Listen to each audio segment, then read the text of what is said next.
देखिए, सबसे पहली बात स्वागत किया जाना चाहिए जम्मू कश्मीर में चुनाव का, क्योंकि जम्मू कश्मीर भी देश का वैसा ही हिस्सा है जैसे देश के दूसरे राज्य, दूसरे इलाके हैं। तो वहाँ की जनता को भी लोकतांत्रिक सरकार का अधिकार है। ठीक है, परिस्थितियाँ थोड़ी भिन्न हैं सुरक्षा की दृष्टि से, इसलिए पिछले 2018 में वहाँ सरकार गई थी जब बीजेपी ने समर्थन वापस लिया था, और उसके बाद से वहाँ चुनाव नहीं हुए। लोकसभा चुनाव में लोगों ने अच्छी संख्या में वोट डाले। जिस तरह लोग निकल कर के आए और वोट डाले गए, उससे एक तस्वीर ये बनती है कि लोगों का भरोसा भारत के संविधान में, भारतीय लोकतंत्र में है।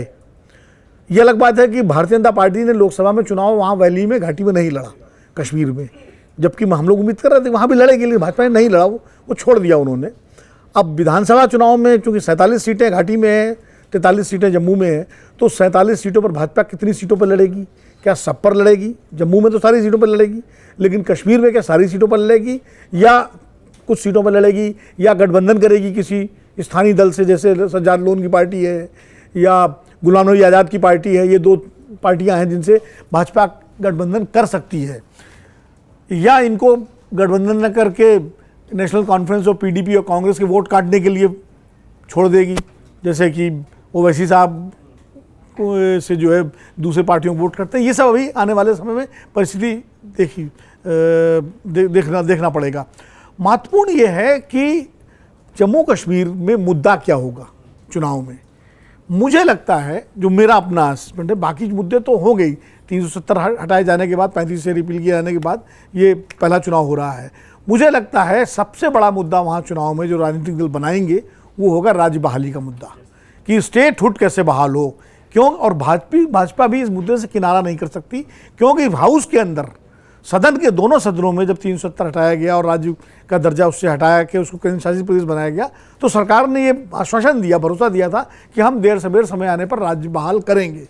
वो फ्लोर ऑफ द हाउस पर वादा है भारत सरकार का। तो इसलिए बीजेपी भी उससे अपने किनारे नहीं कर सकेगी। तो ये मुद्दा मुझे लगता है सबसे बड़ा मुद्दा होगा, जो राजनीतिक दल, national conference, PDP, Congress party या क्षेत्रीय जो और स्थानीय दल हैं, वो इस मुद्दे को जरूर अपने चुनाव में मुख्य मुद्दे के रूप में रखेंगे। बाकी बेरोजगारी, इंडस्ट्रियलाइजेशन, विकास, महंगाई, शिक्षा, स्वास्थ्य, सेहत, बुनियादी सुविधाएं, ये सब मुद्दे तो जैसे हर चुनाव में रहते हैं उस मुद्दे में रहेंगे। लेकिन जो कोर मुद्दा मुझे लगता है राज्य बहाली का मुद्दा होगा, और इस पर बीजेपी को एक इस पोजीशन लेनी पड़ेगी, क्योंकि ये मुद्दा सिर्फ कश्मीर में नहीं है, जम्मू में भी होगा। जब राखी जी बैठी हुई हैं तो बताइए, तो बहुत जाती रहती है जम्मू कश्मीर, और जम्मू से भी इनका बहुत लेना देना है, कि जम्मू के लोग भी राज्य की बहाली चाहते हैं, घाटी के तो चाहते हैं, जम्मू के भी चाहते हैं। तो ये मुद्दा मुझे लगता है कोर मुद्दा होगा, जिस पर राजनीतिक दलों को संबोधित करना होगा जनता को। अगर आप ये वीडियो YouTube पर देख रहे हैं तो हमारे चैनल को सब्सक्राइब करें और बेल आइकन को दबाना ना भूलें। अगर आप Facebook पर ये वीडियो देख रहे हैं तो हमारे पेज को लाइक करें।